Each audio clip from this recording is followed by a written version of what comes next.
నమస్తే, నేను Kavitha. Welcome to iDream news prime time discussion.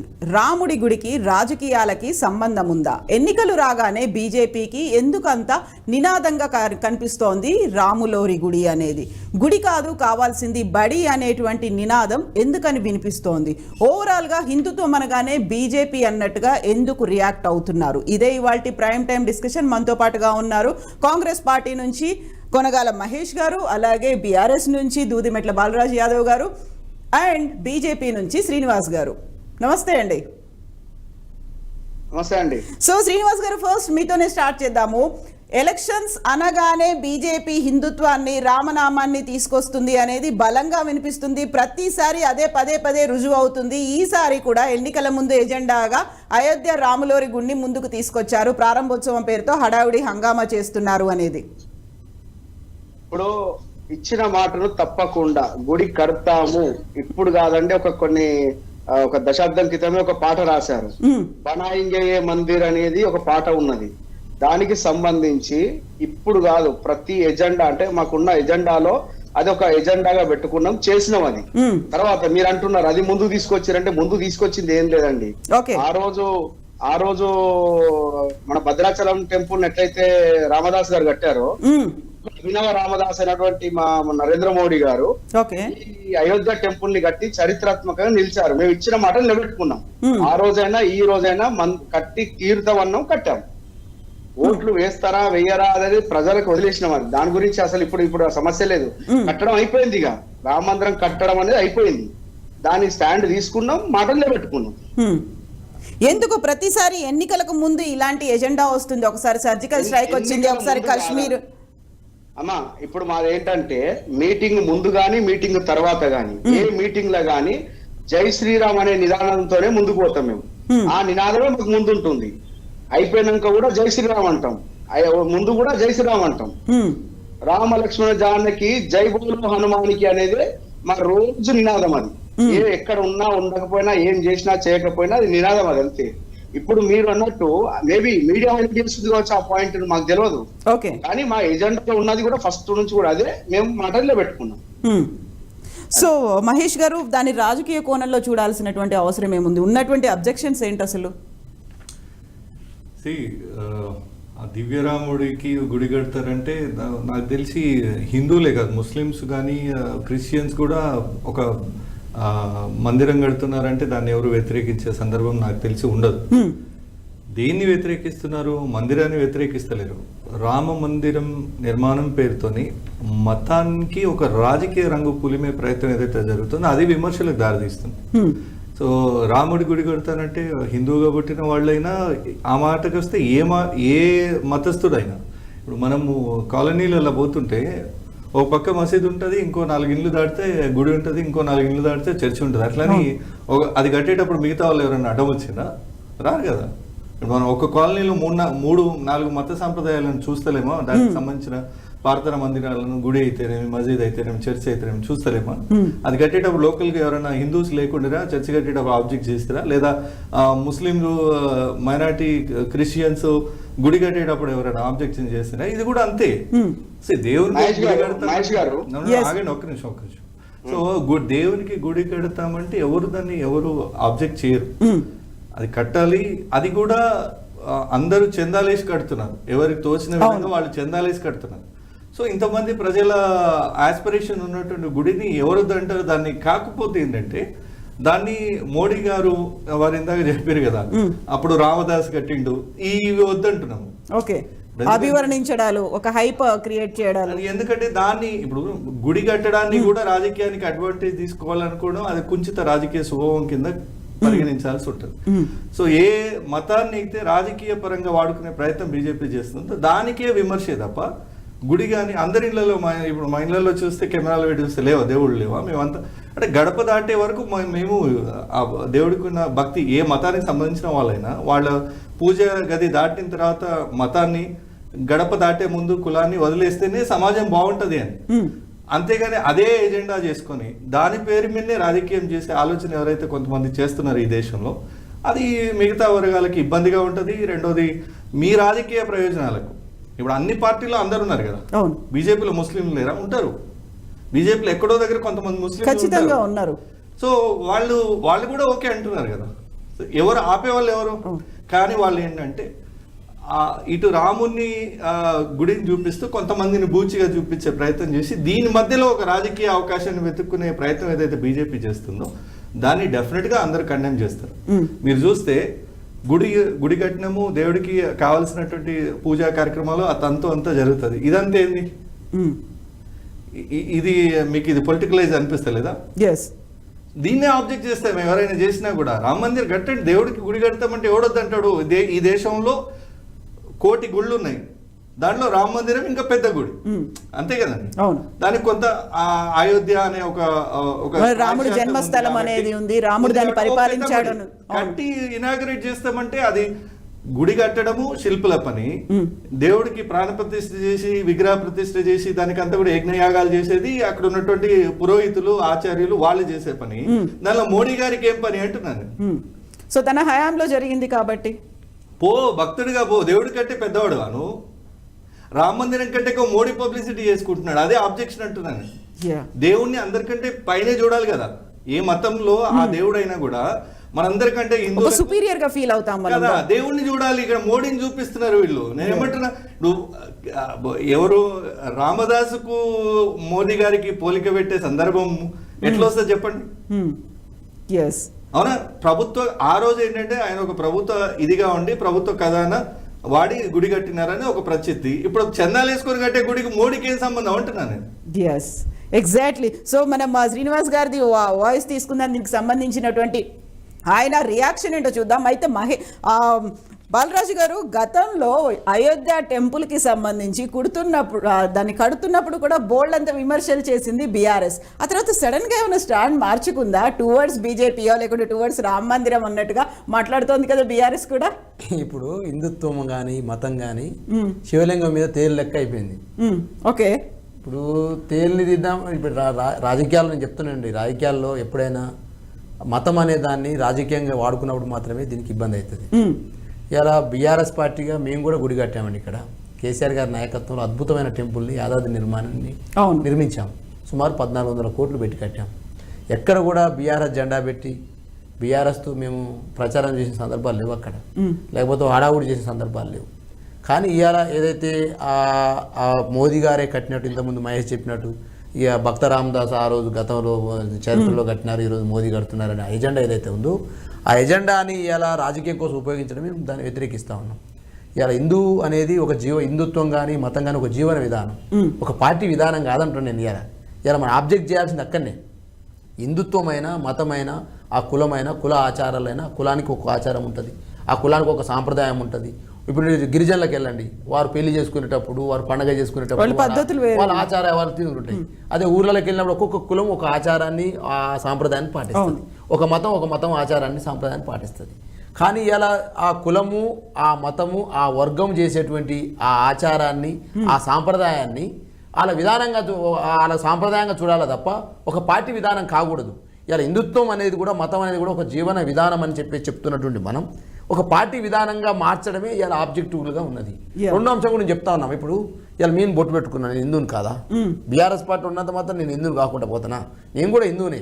కానీ అది బీజేపీ విధానంగా మారితే ఎట్లయితుంది అంటే బొట్టు పెట్టుకున్న వాళ్ళు ప్రతి ఒక్కరు కూడా బీజేపీలో ఉండాలి, బీజేపీ విధానం అని చెప్పడం అనేది ఇలా ఆబ్జెక్టిబుల్గా ఉన్నది. రెండో అంశం నేను ఏమంటున్నానంటే, ఇలా మీరు రాముని గుడి కట్టండి సంతోషం, రామునికి పూజలు చేయించండి సంతోషం, రాముని సంబంధించినటువంటి ప్రతి ఆచార వ్యవహారాన్ని మీరు మీ పార్టీ విధానం సిద్ధాంతం ఉంది. ఒక కాంగ్రెస్ పార్టీకి ఒక సిద్ధాంతం ఉంది, బీఆర్ఎస్ పార్టీకి తెలంగాణ వాదం అనే ఒక సిద్ధాంతం ఉంది. ఇవాళ బీజేపీకి రాముని యొక్క కావచ్చు కాశ్మీర్ సంబంధించిన 370 ఆర్టికల్ ఎత్తివేగాలు వాళ్ళకు సిద్ధాంతం పెట్టుకొని పార్టీ జాతీయవాదం అంటున్నారు. ఇప్పుడు భారతీయ జనతా పార్టీ ఉంటేనే జాతీయవాది అవుతాడా? ఇలా బీఆర్ఎస్ పార్టీ ఉంటే జాతీయవాది కాదా? కాంగ్రెస్ పార్టీ ఉంటే జాతీయవాది కాదా? కాంగ్రెస్ పార్టీలో ఉన్నటువంటి కార్యకర్త కానీ కాంగ్రెస్ పార్టీ నాయకుడు కానీ భారతదేశం మొత్తం కూడా ఆగం కావాలని కోరుకుంటాడా? బీఆర్ఎస్లో ఉన్నటువంటి బీఆర్ఎస్ పార్టీ కార్యకర్త కానీ భారతదేశం ఆగం కావాలి, తెలంగాణ ఆగం కావాలి, నేను అది కాదు. ఇలా నేనేమంటే ఒక పార్టీ సంబంధించినటువంటి భారతీయ జనతా పార్టీ ఎజెండాను టోటల్ భారతదేశ ఎజెండాగా మార్చడమే తప్పంటున్నాను నేను. ఇలా అక్కడ జరుగుతున్న దాన్నే ఇలా ఆబ్జెక్ట్ చేస్తాను రాజకీయ పార్టీలు కూడా. ఎస్ మీరు ఇలా రామ మందిరాన్ని నిర్మిస్తా ఉన్నారు మేడం, నీ ఇలా మహారాష్ట్ర నుంచి ఒక పూణే నుంచి ఒక ముస్లిం యువతి పాదయాత్ర చేసుకుంటూ వస్తుంది కొన్ని వేల కిలోమీటర్లు, ఇది రామ మందిర నిర్మాణం చూడడం కోసం. ఇవాళ మనం ఊళ్ళో హైదరాబాద్లో చూస్తే గంగా జమున తహజీబ్ సంస్కృతి తోటి మనం ఇవాళ మన రీసెంట్గా మనం ఒక పండగ జరిగితే మన హనుమాన్ శోభయాత్ర జరిగితే ముస్లింలు ఆ రోజు పండగని ఏదైతే ఉందో ఆ పండగని తర్వాత రోజు ట్రాన్స్ఫర్ చేసుకున్నారు, వాళ్ళు పోస్ట్పోన్ చేసుకున్నారు. అంటే ఈ రకంగా అన్ని కులాలు, అన్ని వర్గాలు, అన్ని మతాలు భారతదేశంలో కలిసి జీవిస్తున్నటువంటి సంస్కృతి ఉంది. ఈ కలిసి జీవించుకునే సంస్కృతిలో ఇలా కులాల పేరుతోటి, మతాల పేరుతోటి, వర్గాల పేరుతోటి, కట్టే బట్ట పేరుతోటి, తినే తిండి పేరుతోటి, ఉండే ఇల్లు పేరుతోటి ఏదైతే రాజకీయాలు జరుగుతున్నాయో దాన్ని మనం వ్యతిరేకిస్తాం. కర్ణాటకలో జరిగింది ఏంటండి? ఇలా మీరేమంటారు? ప్రధానమంత్రి మోదీ గారే మీ కార్యకర్తలకు మీ నాయకత్వాన్ని చెప్తా ఉన్నాడు. ఏమని చెప్తా ఉన్నాడు? మందిరాలకు వెళ్ళండి, మసీదులకు వెళ్ళండి, అదేవిధంగా చర్చిలకు వెళ్ళండి, ఆ ప్రజలకు దగ్గరగా అని మోదీ చెప్తారు. మీరేం రెచ్చగొడతారు? అరే ఇజాజు హలాలు ఏదైతే ఉందో సౌండ్ వస్తూ ఉంటే తగ్గి పెంచేయాలి కర్ణాటకలో ఎమ్మెల్యే అంటాడు. అంటే ఈ రకంగా నేనేమంటే రాజకీయ పార్టీ అన్ని వర్గాలకు చేరువ కావాలి, అన్ని వర్గాల సంబంధించినటువంటి ఆ ఎదుగుదలను చూడాలి, అన్ని వర్గాలతోటి కలిసిమెలిసి ఉండాలి తప్ప ఒక వర్గానికి మేమే హీరోలము, ఒక వర్గం మాకు యాంటీ అనేటువంటి ఏదైతే ప్రచారం జరుగుతూ ఉందో ఆ ప్రచారం రాజకీయాల్లో మంచిది కాదనేది ఇలా డ్రీమ్ ద్వారా మేము చెప్తా ఉన్నాం. డెఫినెట్ గా ఇలా రామ మందిర నిర్మాణం సంబంధించి ఇలా ఓపెన్ కావడం కావచ్చు, దాని నిర్మాణం కావచ్చు, డెఫినెట్ గా మేము దాన్ని వెల్కమ్ చేస్తాం. కానీ ఆ రామ మందిరం పేరుతో ఏదైతే రాజకీయాలు జరుగుతూ ఉందో భారతీయ జనతా పార్టీ చేసినట్టు, మోదీ చేసినట్టు, మేడం ఇలా మేము మా దగ్గర యాదాద్రి నిర్మాణం చేసినాము, ఒక సంద అడిగినామా? ఎవరి దగ్గర లేదు, విరాళం అడిగారు. అప్పుడు కావాల్సినంత బంగారం కూడా గవర్నమెంట్ ఓపెన్ వెళ్ళి విరాళాలు ఇవ్వండి అని చెప్పేసి మేము ఎక్కడ టోకెన్స్ పెట్టలేదు, ఓపెన్ వెల్కమ్ చేయాలి ఎక్కడ కూడా. అంటే ఓపెన్ గా ఎక్కడ కూడా బయటికి ఎక్స్ప్రెస్ చేయడం కానీ, గవర్నమెంట్ చెప్పడం కానీ, లేకపోతే యాడ్స్ చేయడం కదా. ఇక్కడ మాత్రం ఏమని చేసినారు? యాడ్స్ రామ మందిర నిర్మాణానికి యాడ్స్ చేసినారు మేడం. ఈ మధ్య కాలంలో ఒక 6 నెలల 7 నెలల కింద ముందు ఒక భారతీయ జనతా పార్టీ నాయకుడు ఆ రామ మందిర సంబంధించిన భూమి ఏదైతే ఉందో రామ ట్రస్ట్ భూమి సంబంధించి ఏదో అగ్గోక అమ్ముకురనో తగిన పేపర్లు కూడా వచ్చినాయి. నేనేమంటున్నా పూర్తిగా ఐడియా లేదు. దాన్ని 1 కోటి రూపాయలకు అమ్మిరనో 2 కోట్లకు అనేదో పెద్ద జరిగింది. నేనేమంటే భారతీయ జనతా పార్టీ చెప్పే మాటలకు చేసే విధానానికి పొంతలు లేకుండా పోతా ఉంది. ఆ క్రమంలోనే దీంట్లో రాజకీయాలు చొప్పించి ఏదో మెజార్టీ ప్రజలకు మేమేదో బాసులమైనట్టు, మెజార్టీ ప్రజలందరూ కూడా మాతో ఉంటేనే మేము ఉన్నట్టు, హిందుత్వవాదానికి మేమే బ్రాండ్ అంబాసిడర్లు అయినట్టు, హిందుత్వం అనేది మాతోనే బతుకుతున్నట్టు, ఇక గతంలో కట్టుబాట్లు తెలవనట్టు మొత్తం వీళ్ళకి మాట్లాడే విధానం ఏందో దాన్ని ఆక్షేపిస్తా ఉన్నాం. శ్రీనివాస్ గారు, అక్కడ రామ మందిర నిర్మాణం కోసం వెళ్తున్నారు, ప్రారంభోత్సవం కోసం వెళ్తున్నారు, కాషాయ జెండాలు ఉంటే ఓకే, అక్కడ ఎందుకు మళ్ళీ భారతీయ జనతా పార్టీ జెండాలు కనిపిస్తున్నాయి? అంత హంగామాతో అంత పెద్ద ర్యాలీగా మోదీ వెళ్లాల్సిన అవసరం ఏముంది? దీన్ని మీరు ఎందుకు రాజకీయం చేస్తున్నారు అంటే? మేడం ఇప్పుడు నేను ఒక్కొక్క పాయింట్ నేను మీకు ముగ్గురం డిస్కస్ చేస్తాను, ఎందుకంటే ముగ్గురం ఉద్యమకారులుగా ఉన్నాం ఇక్కడ. అవును, తెలంగాణ ఎట్లొచ్చిందండి చెప్పండి? తెలంగాణ అందరూ కలిసి పోరాడితే వచ్చింది. 1200 మంది విద్యార్థుల బలిదానం చేస్తే తెలంగాణ వచ్చింది, అవునా? దానికి నాయకత్వం వహించిన దాంట్లో కేసీఆర్ గారు ముందున్నారు, జేఏసీ ఉన్నది, కోదండరామ్ గారు ఉన్నారు, కిషన్ రెడ్డి గారు ఉన్నారు, అటు కాంగ్రెస్ నుంచి ఉన్నారు, పొన్నం ప్రభాకర్ గారు, పెప్పర్ స్ప్రే కూడా, ఇదంతా అందరు తెలిసిన విషయమే. అవును, మరి ఒక కేసీఆర్ సారే నేను తెలంగాణ తెచ్చినా, నేను ఒక్కనే తెచ్చినా అని ఎట్లా అన్నారు? తర్వాత ఇప్పుడు పార్లమెంట్ హౌస్ లో అంతమంది అంటే బీజేపీ సపోర్ట్ లేకుండానే తెలంగాణ బిల్లు పాస్ అయిందా అండి? ఇలా తెలంగాణ యొక్క దేవత సోనియమ్మ అంటున్నారు, మరి దాన్ని ఏమంటారు అంటే వ్యక్తి పూజ అన్నారా దాన్ని? తర్వాత నిజాం కాలంలో, రజాకారుల కాలంలో మన ఇంటి ఆడపడుచులను వ్యవస్థలను చేసి బతుకమ్మ ఆడిపించిన రోజులు లేవా అండి రజాకారులు? అప్పుడు బతుకమ్మ లేదా? కవితకు వచ్చినాకనే బతుకమ్మ వచ్చిందా? కవితకు వచ్చినాకనే 11 కోట్లు, 21 కోట్లు, 101 కోట్లు ఇచ్చే బతుకమ్మలకు స్టార్ట్ చేసారు. అంటే వాళ్ళు అంటే ఓన్లీ టిఆర్ఎస్ వచ్చినాక బతుకమ్మ అనేది ఉన్నదా? అంతకుముందు బతుకమ్మ లేదా? ఇక్కడ అది కాదండి. ఇప్పుడు ఆయన వచ్చినప్పుడు జెండాలు పెట్టిర్రు, అది పార్టీ పరంగా పెట్టిండ్రు. దానికి నీకు ఎక్కడన్నా రామ మందిరం చుట్టూ కానివ్వండి, రామ మందిరం దగ్గర కానివ్వండి, ఒక్క బీజేపీ జెండా కనబడితే నాకు చూపియండి. ఇప్పుడు వాళ్ళు ర్యాలీకి వస్తారు, ఒక చోటి నుంచి ఒక చోటికి ర్యాలీకి వచ్చినప్పుడు కార్యకర్తలు జమ అయ్యి అక్కడ జెండాలు పెట్టుకుంటారు. ఇప్పుడు ఇక్కడ కూడా బేగంపేటలో సారు నరేంద్ర మోడీ గారు దిగి ఇంకో చోటికి పోతుంటే కూడా జెండాలు పెడతాం, జెండాలు పెట్టి వెల్కమ్ చేస్తాం. దానికి దీనికి సంబంధం లేదండి. ఉమ్, జెండాలు ఎట్లా పెట్టిరు. ఇంకొకటి, రామ మందిర నిర్మాణానికి ఏం చేసిండ్రు? ఒక గవర్నమెంట్ తలుచుకుంటే పైసలు ఇవ్వలేదా అండి? ఉమ్, ఇవ్వచ్చు కదా. అట్లా కాదు, ప్రతి ఒక్కరు భాగస్వామ్యం కావాలన్న ఉద్దేశంతోనే దాన్ని ప్రజల దగ్గర నుంచి చందాలు తీసుకోవాలని ఒక రామతీర్థ ట్రస్ట్ తయారు చేసి ప్రతి ఒక్కరు రూపాయి ఇచ్చినా మంచిదే, ఎవరిని ఫోర్స్ చేయలేదు. మీరు ఇప్పుడు ఇందాక మహేష్ భాయ్ అన్నాడు, నేను అప్రిషియేట్ చేస్తా, నాకు ఉన్నారు ఫ్రెండ్స్, ముస్లిమ్స్ ఉన్నారు, క్రిస్టియన్స్ ఉన్నారు. నిన్న 25th రోజు మేము క్రిస్మస్ రోజు. చేసుకున్నాం, ఉమ్, క్రిస్మస్ రోజు చేసుకున్నాం. ఉమ్, మేము ఎవరికి వ్యతిరేకం? మేము ఒకటి ఇప్పటికి కూడా ఎప్పుడైనా మేము చెప్తాం, మేము తీవ్రవాదులకు వ్యతిరేకం, యా, తీవ్రవాదులను ఎంకరేజ్ చేసే వాళ్ళకు వ్యతిరేకం, తీవ్రవాదులను ఎంకరేజ్ చేసే పార్టీలకు వ్యతిరేకం, తర్వాత హిందూయిజం మీద దాడి చేసే ఏ మతమైనా వ్యతిరేకం. ఇప్పుడు వీరు అన్నారు, నేను యాక్సెప్ట్ చేస్తున్నా. ఆ, ఇంకొకటి ఏంటంటే అందరం బొట్టు పెట్టుకుంటామండి, అందరం పెట్టుకుంటాం. వీళ్ళే ఈ మన నాయకులు ఉన్నారు కదా, వాళ్ళు పోయి ఆ మసీదులో పోయి టోపీ పెట్టుకున్నారు కదా. ఇలా నేను అయ్యప్ప దీక్షలో ఉన్నా, రంజాన్ వస్తే ఇఫ్తార్ విందులు వస్తారు కదండి, ఒక అయ్యప్పకు ఒక పూట భోజనం పెట్టవండి వాళ్ళని పిలిచి.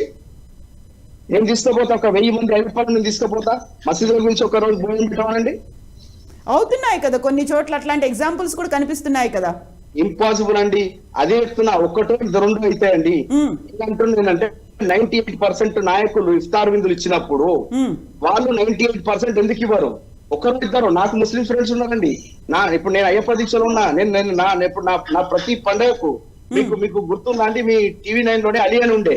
ఉమ్, ఈ రోజు వరకు కూడా ఫస్ట్ మెసేజ్ నాకు ఆయన దగ్గర నుంచి వస్తుంది. ఏ పండుగ కూడా నాకు ఆయన దగ్గర నుంచి మెసేజ్ వస్తుంది. నాకు అట్లాంటి ఫ్రెండ్ ఉన్నాడు, ఉమ్, అట్లాంటి వాళ్ళు చాలా మంది ఉన్నారు. మేము వాళ్ళకి వ్యతిరేకం కాదండి. ఇప్పుడు నాకు అంటే బయట కూడా ఫ్రెండ్స్ ఉన్నారు, ఉమ్. వాళ్ళు కూడా ఎంత విజ్ చేస్తారంటే వాళ్ళు డబ్బులు ఇచ్చారండి, నేను అడగలేదు.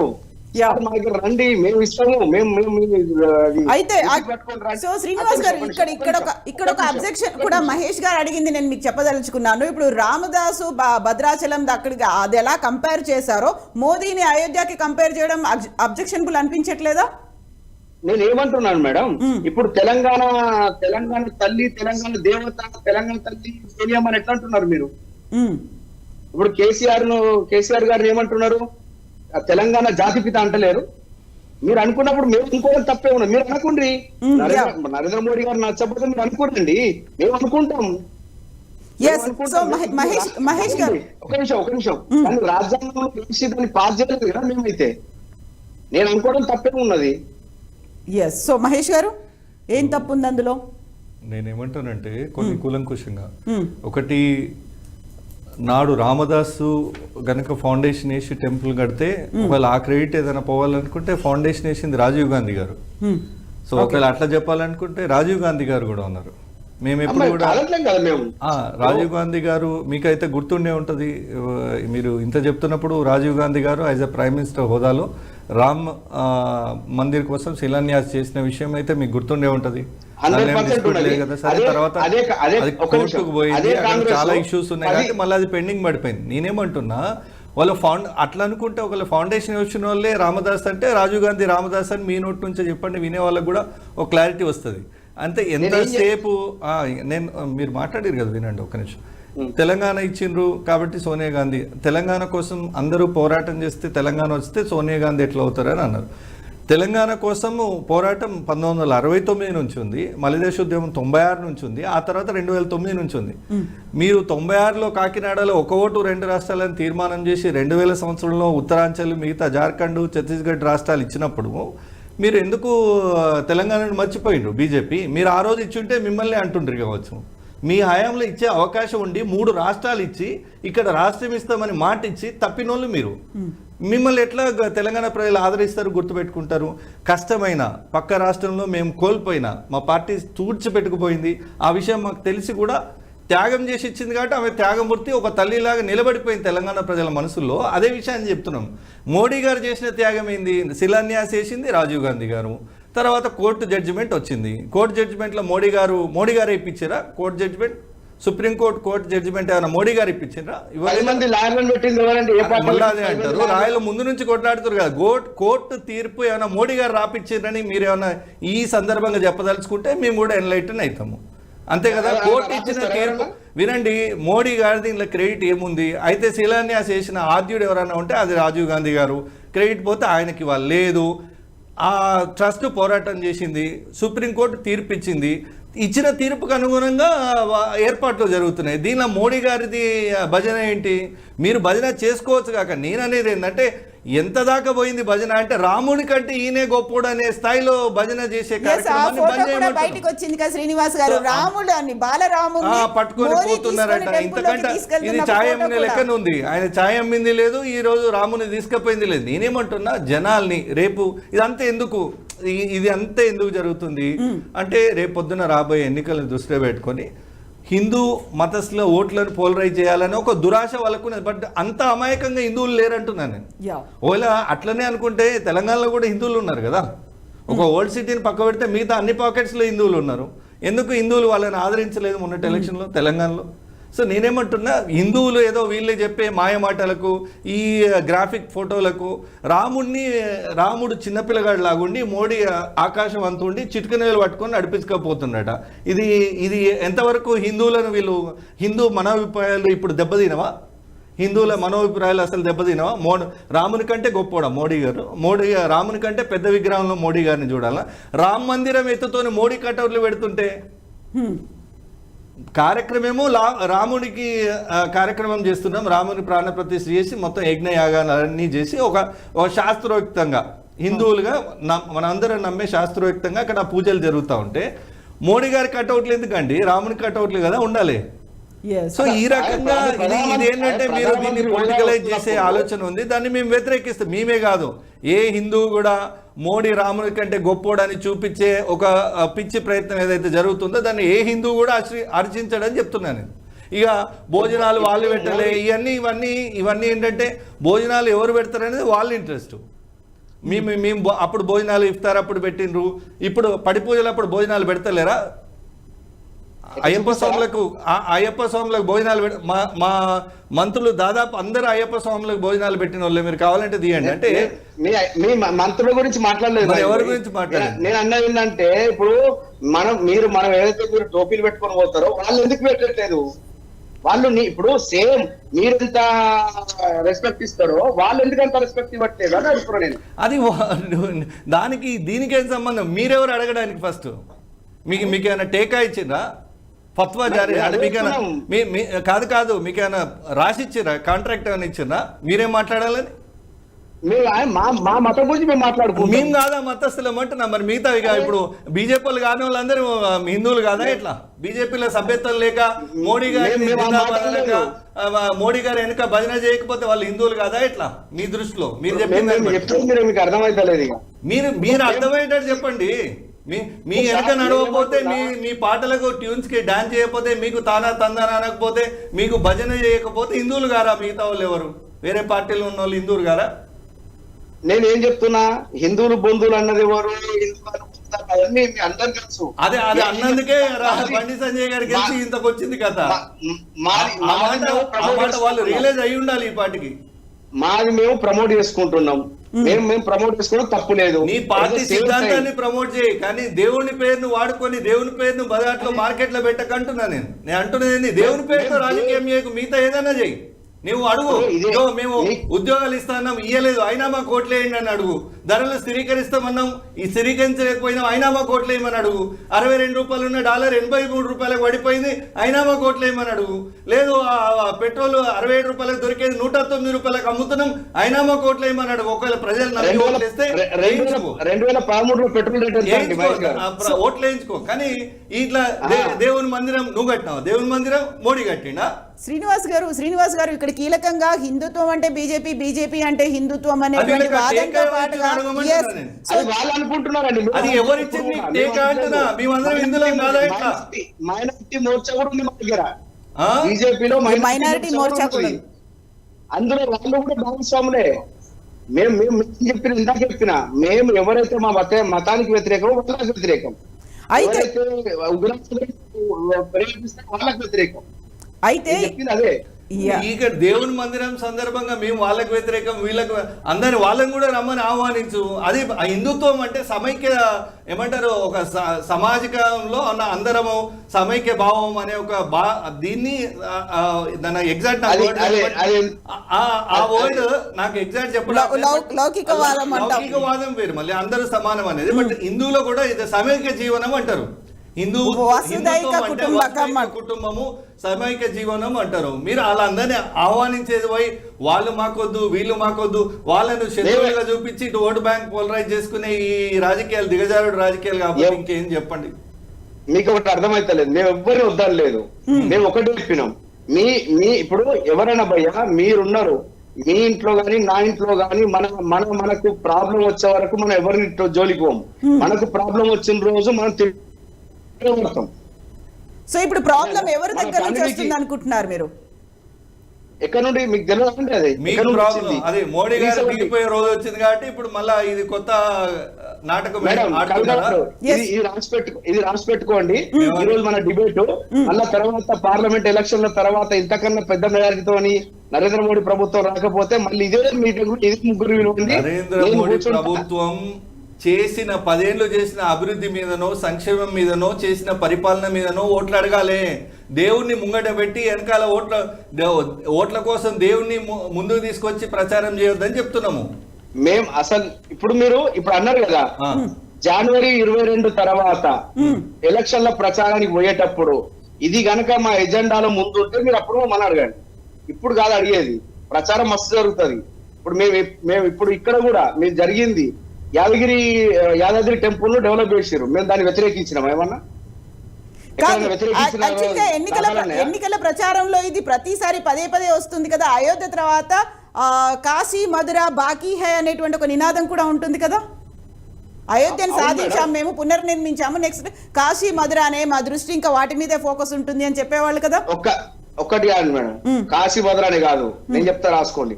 వేములవాడ అయినా శ్రీశైలం అయినా కానీ కాళహస్తి అయినా తిరుపతి అయినా అన్నిటి మీద ఎక్కడన్నా దాడి జరుగుతుందా అన్న కానీ ఎక్కడున్నా డెవలప్మెంట్ చేయడానికి. దాడి జరిగితే వేరు స్వామి, నువ్వు డెవలప్మెంట్ కు ఫండ్స్ తీసుకురా. నువ్వు మంచి గుర్తు చేసినావు. మా వేములవాడ రాజరాజేశ్వర స్వామి మా కరీంనగర్ జిల్లా అందరికి ఇంటింటికి దైవము. అక్కడ ఎంపీగా ఉన్న మీ నాయకుడు బండి సంజయ్ గారు సిట్టింగ్ ఎంపీ, ఇప్పుడు పార్టీ అధ్యక్షుడు ఉండే, ఇప్పుడు జాతీయ ప్రధాన కార్యదర్శి ఉన్నాడు. ₹1 దానికైనా అభివృద్ధి నిధులు తీసుకొచ్చిండా? మీరు దేవాలయాలను అభివృద్ధి చేయాలని ఆలోచన ఉంటే ఆ తర్వాత ఏదైనా మాట్లాడొచ్చు. రాజకీయాల కోసం ఇప్పుడే అర్థమైంది కదా. మీ ఏమంటుండు, అభివృద్ధికి రూపాయి నిధులు తేలేదు, సిట్టింగ్ ఎంపీ రాష్ట్ర అధ్యక్షుడు, కేంద్రంలో మీ పార్టీ అధికారంలో ఉంటది, ఇప్పుడు రేపొద్దున దాడి జరిగి తూరుకొస్తారట. దాడి ఎవడు చేస్తాడు, ఎందుకు చేస్తాడు? మీరు సృష్టిస్తారు ఇట్లా ఒక అభూత కల్పన, లేని శత్రువును ఉన్నట్టుగా చూపించి ఈరోజు ఓట్లు దండుకునే కార్యక్రమం జరుగుతుంది. కానీ ప్రజలంతా అమాయకంగా లేరు, ప్రజలు చాలా మార్పు చెందిండ్రు. మీరేదో రాముని కంటే మోడీ గొప్పవాడని చెప్పుకునేంత స్థాయికి ఒక మూర్ఖంగా ఎవరు హర్షిస్తారు చెప్పండి ప్రజానికం? రాముని కన్నా మోడీ గొప్పవాడని ఎవరు చెప్పలేదు. ఎవరు ఆ గ్రాఫిక్ చేసిన వాళ్ళు ఎవరైనా కాంగ్రెస్ వాళ్ళు చేస్తారా, టీఆర్ఎస్ వాళ్ళు చేస్తారా? అరే కదా భజన పడలే కదా. అరే అది కాదు భయ్యా, ఇప్పుడు ఒక్కడి చేసినందుకు మొత్తం బీజేపీ అయిపోతుందా? ఇప్పుడు దాన్ని అట్లా కాదండి. ఇప్పుడు మొన్న కూడా ఎలక్షన్ అప్పుడు ఎన్నో రకాల మీమ్స్ చేసి పంపించారు. అది ఎవరో ఒక్కరు చేసినందుకు అది ఏ పార్టీ అయినా, టీఆర్ఎస్ అయినా కాంగ్రెస్ అయినా బీజేపీకి అయినా కానీ ఒక్క వ్యక్తి చేసిన దానికి మొత్తం పార్టీకి చెడ్డ పేరు వస్తుంది. ఏమన్నా అంటే ఇప్పుడు చేసి వదిలేస్తున్నారు. అది ఎవరు చేస్తున్నారు ఎట్లా? అఫీషియల్ హ్యాండిల్ ఉందా? నరేంద్ర మోడీ గారి అఫీషియల్ హ్యాండిల్ ఉందా? లేదా కిషన్ రెడ్డి హ్యాండిల్ ఉందా? బండి సంజయ్ హ్యాండిల్ ఉందా? అమిత్ షా హ్యాండిల్ ఉందా? వాళ్ళు ఏమైనా పెట్టారు ఇట్లాంటివన్నీ? ఎవరు ఊహించుకుంటే వాళ్ళు ఊహించుకుంటున్నారు. దానికి ఒకటి మేము కూడా చెప్తాం ఏంటంటే అట్లాంటివి చేయడం తప్పు, అట్లాంటివి చేయకూడదని కార్యకర్తలు కూడా చెప్తాం. అత్యుత్సాహం ఎవరో ఒకటి చేసిన దానికి ప్రతి ఒక్కరు బద్దులు అవుతారు దానికి. అయితే మన ఒక సాంగ్ వచ్చిందండి, ఒక సాంగ్ వచ్చింది, వచ్చిన దాన్ని ఏం చేశారు అన్ని పార్టీలు దాన్ని ఉల్టా సాంగ్ చేసి దాన్ని వైరల్ చేశారు. రామక్క పాటనా? అవును కదా. అది ఇప్పుడు ఒక వ్యక్తి, ఒక కార్యకర్త కేసీఆర్ గారి ప్రేమతో రాయించుకున్నారు, పాడుకున్నారు. దాన్ని అందరు ప్రతి ఒక్కరు మీమ్స్ చేసారు. దాన్ని చేయలేదా? కాంగ్రెస్ వాళ్ళు చేయలేదా? ఫస్ట్ దాన్ని చేసిందే కాంగ్రెస్ వాళ్ళు. మరి ఏమంటారు అది ఇప్పుడు దేన్ని రామునికి ముడిపెడుతున్నారా మీరు? రాములక్క అయితే- పాటని రామునితో ఒక్క నిమిషం అన్నమాట. రాములక్క పాటని రామునితో ముడిపెడుతున్నారా? దానికి ముడిపెట్టుడు కాదండి. సమర్థించుకుంటున్నారా? ఒక కార్యకర్త చేసినందుకు మీకు బాధ్యత వచ్చిందా? కార్యకర్త నేనేమంటున్నా, that shows your attitude man. Me party యొక్క లైన్ అర్థమవుతుంది ఏంటంటే మాకు రాముడు కంటే మా మోడీయే గొప్ప అనే ఒక వైఖరి కనబడుతుంది, ఆ పిచ్చి కనబడుతుంది కాబట్టి దాన్ని క్వశ్చన్ చేస్తున్నాము. అది రాకపోతే మాకేమొచ్చింది సమస్య? ఇప్పుడు రామ మందిరం అనేది పవిత్ర స్థలం, దాన్ని మనం అందరం గౌరవించాలి. మీరైనా నేనైనా ఒప్పుకుంటారు కదా? అక్కడ రాజకీయ పార్టీ 100% జెండాలు ఏందండి? అరే మళ్ళీ అదే మోడీ చెప్తున్నా కదా భయ్యా. అంటున్నా నేను. Who is Modi? ఆ అయితే దేవుని ముందు మోడీ ఎవరు? శ్రీనివాస్ గారు, ఇప్పుడు ఇంతమంది కోట్లాది మంది హిందువుల కళ అని అయోధ్య రామ మందిర నిర్మాణం జరిగిన తర్వాత దాన్ని ఓట్ల రూపంలో బీజేపీ టర్న్అవుట్ చేసుకునే ప్రయత్నం చేస్తుంది, సెంటిమెంట్ ని ప్రతిసారి వాడుకుంటుంది అనేది కూడా వినిపిస్తోంది కదా, ఒక ఆరోపణ అయితే ఉంది కదా మీ మీద. అవునండి, ఇప్పుడు అయిపోయింది కదా. ఇప్పుడు ఓకే, ఇప్పుడు ఇప్పుడు మళ్ళీ మొన్న యూజ్ చేసుకోరా ఇంకా అయోధ్య నిర్మాణానికి సంబంధించి? దేనికోసది? దీని మళ్ళీ క్యాంపెయిన్ లో రాదు ఇంకా. ఇప్పుడు ఆల్రెడీ క్యాంపెయిన్ స్టార్ట్ అయిందండి. అక్కడ అంత పెద్ద ఓటింగ్లు జెండాలు కట్టి ఇక ఇది మాదే, దేవుడే మావోడు, మిగతా సో ఇప్పుడు పార్లమెంట్ ఎన్నికలు కూడా ఉన్నాయి, మూడోసారి మళ్ళీ ప్రధానమంత్రి నరేంద్ర మోదీ నేనే వస్తానని చెప్తున్నారు. 100% వస్తారు. ఓకే, అది దేనికోసం తెలుసా అండి? ఆ. ఇవాళ 10 ఏళ్లల్లా ఒక్క స్కామ్ చూపించండి. 370 ఆర్టికల్ అబ్రగేషన్ అయిందా లేదా? 20 లక్షల Two G's కోట్లు పెట్టండి. మారిషస్ నుంచి వచ్చినాయి, ఆదానికి ఆ పైసలు ఎక్కడి నుంచి వచ్చినాయి, సెబీని ఇన్వెస్టిగేట్ చేయమంటే సస్పెండ్ చేస్తున్నారు, ఓకేండి. పార్లమెంట్ నుంచి ఇప్పుడు సస్పెండ్ చేస్తున్నారు. ఇప్పుడు 2G స్పెక్ట్రమ్ కేసులో ఏమైంది? కోర్టు కొట్టేసింది కదా మమ్మల్ని, పార్టీ మమ్మల్ని అధికారంలోకి రాకుండా చేయడానికి మీరు ఉపయోగించుకున్నారు దాన్ని, కోర్టే కొట్టేసింది కదా. ఆ రోజు మొబైల్ డేటాలో ఒక 1 GB రీఛార్జ్ చేసుకోవాలంటే ఎంత ఉంది, ఇవాళ మొబైల్ ఎంత ఉన్నది, ఎక్కడి నుంచి వచ్చింది? 2G స్పెక్ట్రమ్ కి వచ్చిన రెవెన్యూ వచ్చిందా? నువ్వు 5G వేలం వేస్తే ఎవరికి ఇచ్చినావు? అమ్మాయిని కట్టబెట్టినారు. స్కామ్ సోదరా, ఇట్లా మాట్లాడితే ఎట్లా? మొత్తం ఒక scam చూపియాలా? ఇప్పుడు అరే మళ్ళా పోతే మరి నేను స్టేట్ గా అడుగుతున్నా, నువ్వు స్కాములు జరగలే అన్నావు కదా, నేను స్టేట్ గా అడుగుతున్నా. అదాని కంపెనీలో 20 లక్షల కోట్లు అంటే ప్రపంచ కుబేర్ల లిస్ట్ లో 587వ స్థానంలో ఉన్నాడు. మీ మోడీ ప్రభుత్వం అధికారంలోకి వచ్చినాక మొదటి స్థానానికి వచ్చిండు. ఆ మ్యాజిక్ ఎవరో కవిత గారికో, నాకో, బాలరాజు అన్నకో, ఇంకా మా సోదరులందరికి చెప్తే మనందరం కోటీశ్వర్లు అయిపోతాం కదా, అది చెప్పమని అడుగుతున్నాము. 20 లక్షల కోట్లు ఎట్ల నుంచి వచ్చినాయి, ఎక్కడివి? సెబీని ఇన్వెస్టిగేట్ చేపించే దమ్ముందా మీకు? లేదు. అది మేము రేపు మేము అధికారంలోకి వచ్చిన దాని మీద ఇన్వెస్టిగేషన్ నడుస్తుంది. ఇదేందని అడిగితే ప్రశ్నిస్తే 100 మంది ఎంపీలను పార్లమెంట్ నుంచి గెంటేస్తున్నారు సస్పెన్షన్ పేరు మీద. ఏంది ఇది? అవినీతి జరగలేదని చెప్పదలుచుకున్నారా మీరు? పిల్లి కళ్ళు మూసుకొని పాలు తాగితే ఎవరు చూస్తలేరు అనుకుంటున్నారు. మోడీ గారు ఆ ప్రభుత్వం నడుస్తున్న తీరట్లుంది. మొత్తం పైనుంచి కిందాక అదాని అంబానీలకి దేశాన్ని తాకట్టు పెట్టి లాస్ట్ రైతులను కూడా వదలలేదు మీరు. రైతుల పేరు వాళ్ళ కట్టబెట్టడానికి, దేశంలో రైతుల తలకాయలని అదాని అంబానీలకు కట్టబెట్టడానికి నల్ల చట్టాలు తీసుకొచ్చి జాతికి క్షమాపణ చెప్పే రోజు వచ్చింది. ఇంకా మీకు అవినీతి చేయలేదని చెప్పుకుంటున్నా. ఏంది ఇది? అంటే వచ్చింది రఫేల్ స్కీమ్ ఎక్కడి నుంచి వచ్చింది? అయ్యల్లా ఒక జత బూట్లు కొంటే 6,800 జత బూట్లు కొన్నారు. ఎంతమందికి ఇచ్చారు? ఇలా ప్రతి ఒక్క సోల్జర్ కు బుల్లెట్ ప్రూఫ్ జాకెట్ ఎక్కడి నుంచి వచ్చింది? మీరు మంచిగా మాట్లాడినారు, సోల్జర్ల గురించి చాలా కన్సర్న్ తో మాట్లాడారు. I appreciate it. మీరు యువర్ లర్న్డ్ పర్సన్. మీరు ఒకసారి గూగుల్లో కొట్టి చూడండి. Madam CAG submitted report. ఆగసినా మీరు మాట్లాడారు కదా, కాగ్ సబ్మిటెడ్ రిపోర్ట్ -45 degrees లో పనిచేసే సియాచిన్ బోర్డర్ లో పనిచేసే సియాచిన్ లైన్ మీద పనిచేసే వాళ్ళకి నాసి రకమైన బూట్లు సప్లై చేస్తుంది ఈ మోడీ ప్రభుత్వాన్ని కాగ్ తూర్పారబట్టింది. నువ్వు గూగుల్లో కొట్టి చదువు, మీరు కూడా చదవచ్చు. ఆన్ రికార్డ్ చెప్తున్నా నేను. మీరు ఎందుకండి ఇవన్నీ మాట్లాడతారు? రాజకీయాల కోసం సైనికుల మీద దాడులు, సైనికుల మీద దాడులను రాజకీయాలకు వాడుకోవడం, దేశంలో ఉన్న సెంటిమెంట్లను రాజకీయాలకు వాడుకోవడం, ఇంత దిగజాడు రాజకీయాలు చేస్తూ అవినీతి 20 లక్షల కోట్ల అవినీతిలో కూరుకుపోయిన నీ ప్రభుత్వం విచారణ జరిపించే దమ్ము లేదు. ఎన్నికలకు ముందు ఇలాంటి అంశాలు తెర మీదకి బీజేపీ తీసుకొస్తుంది. సర్జికల్ స్ట్రైక్ కావచ్చు, పుల్వామా అటాకులు, ఇట్లాంటివన్నీ ఎందుకు వస్తాయి అనేది. ఇప్పుడు లేటెస్ట్ గా రామ మందిరం ఇవన్నీ పార్లమెంట్ మీద 2003 లో వాళ్ళ హయాంలో జరిగింది, మళ్ళీ 23 వాళ్ళ హయాంలోనే జరిగింది. బీజేపీ నేనేమంటా, చెప్పండి ఒక్క నిమిషం, మీరు ఇది కూడా చెప్పారు కానీ మీరే చెప్పాలి సమాధానం. 2003లో పార్లమెంట్ లో అటాక్ చేయింది వాళ్ళ ప్రభుత్వమే. 2023లో పార్లమెంట్ లో ఆగంతుకులు వచ్చి వాళ్ళు అది కొత్త పార్లమెంట్ భవనం, కొత్త పార్లమెంట్ భవనం అంత సెక్యూరిటీ ల్యాబ్సెస్ ఉన్నాయి. అట్లాంటి భవనంలో మీరు వాడు రెఫర్ చేసింది మీ ఎంపీ కదా, ఏం యాక్షన్ తీసుకున్నారు? సో బాలరాజు గారు మీకు కూడా ఏమైనా డౌట్లు ఉన్నాయా శ్రీనివాస్ గారిని అడగడానికి? ఇప్పుడు మేడం నేను ఏమంటున్నంటే ఆయనని అడగడం కాదు, వాళ్ళ మొత్తం వ్యవస్థ కరప్టెడ్ అని చెప్పడానికి ఇవన్నీ ఉదాహరణలు చెప్తున్నారు. శ్రీనివాస్ గారు ఏంటి పాపం భారతదేశ రాజకీయాల్లో ఎలక్షన్ జరుగుతున్నప్పుడు పేదవాడి యొక్క స్థితిగతుల మీద, పేదవాడి యొక్క జీవన విధానం మీద, నిరుద్యోగం మీద, విద్యార్థి ఇన్ని ఉద్యోగాల మీద చర్చ జరగాలి.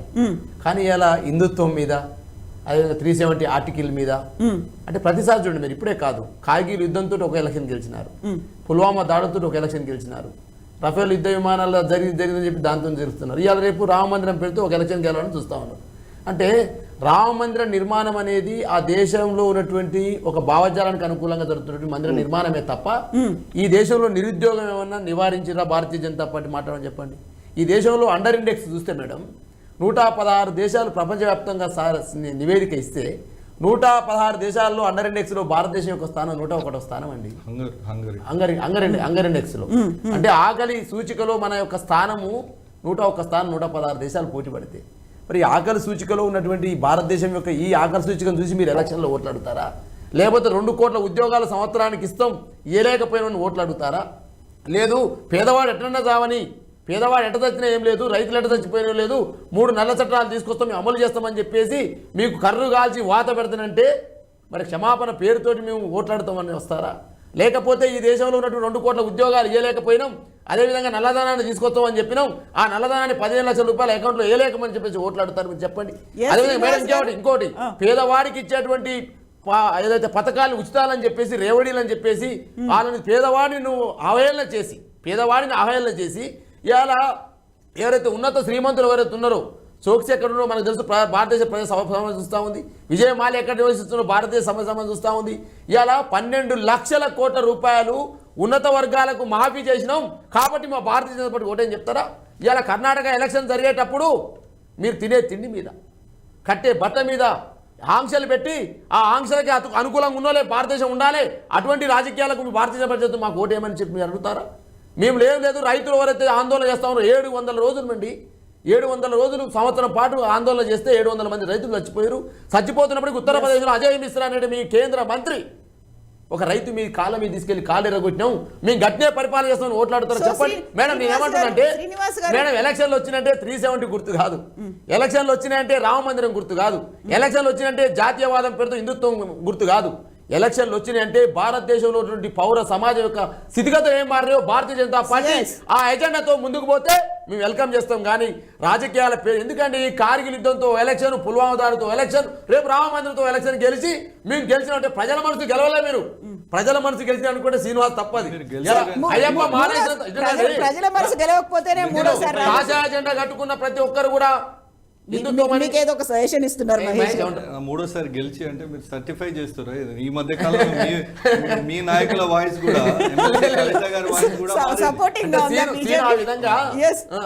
ఆ విధంగా వన్ సైడ్ గా మేము గెలవబోతున్నామంటే మీరు ఏ దాన్ని పట్టుకొని మీరు ఇలా రాజకీయాలు చేస్తా ఉన్నారు? రాజకీయాలు అనేవి భారతదేశ పౌర సమాజం, భారతదేశంలో పేదరికం తగ్గినప్పుడు నీ భారతీయ జనతా పార్టీ విజయం సాధించినట్టు, భారతదేశంలో నిరుద్యోగం తగ్గినప్పుడు నీ భారతీయ జనతా పార్టీ విజయం సాధించినట్టు, భారతదేశంలో పేదల సంఖ్య తగ్గినప్పుడు నీ భారతీయ విజయం సాధించిన తప్ప భారతదేశానికి కింది సమాజం ఎవరైతే పేద ప్రజలు ఉన్నారో ఇలా అన్నం దొరకదు లేదండి. రాష్ట్రపతి ముర్ము నిన్నగాకమైన వాళ్ళు కరెంట్ వచ్చింది. ఐ అప్రిషియేట్, ఎందుకంటే ఈ మాట మేము 10 ఏళ్ల నుంచి పొత్తుకుంటే ఈ మధ్య కాలంలో వీళ్ళు బయటకు వచ్చారు. మొత్తం అసలు ఎగేసుకొని పోయి కేసీఆర్ కి మోడీ గారికి సరెండర్ అయ్యి సపోర్ట్ చేసింది బీఆర్ఎస్ పార్టీ కదా. ఏ బిల్లుకు మద్దతు ఇవ్వలేదు, బిల్లుకు మద్దతు.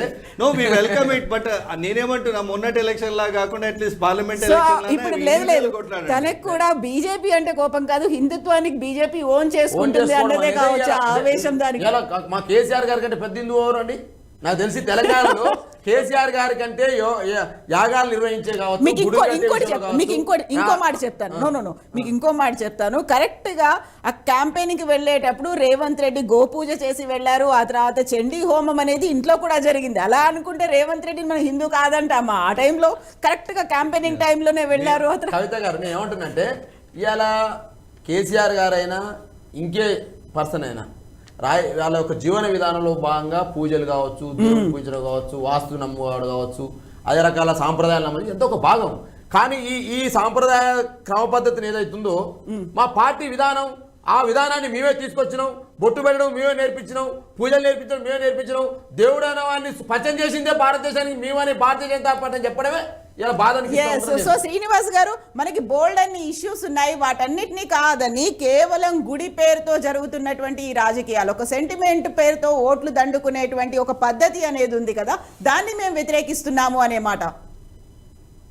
మేడం మీరు అన్నారు ఇప్పుడు ఎక్కడ జరిగింది, నేను అడిగేది అదే అడుగుతున్నా.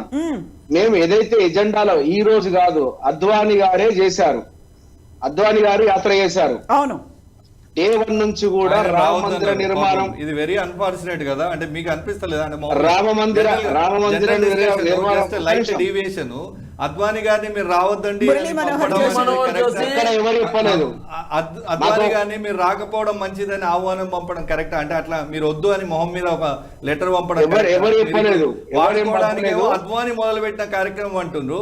అదే కార్యక్రమానికి మరి అద్వానీ గారు వస్తే పాత అసలు దీనికి వారసుడు అద్వానీ అని ఎక్కడైతే పత్రికలు ఇన్విటేషన్ అయితే వెళ్ళి ఇచ్చారు కదా, వెళ్ళైతే చెప్పింది రావద్దని ఎందుకు చెప్పారు?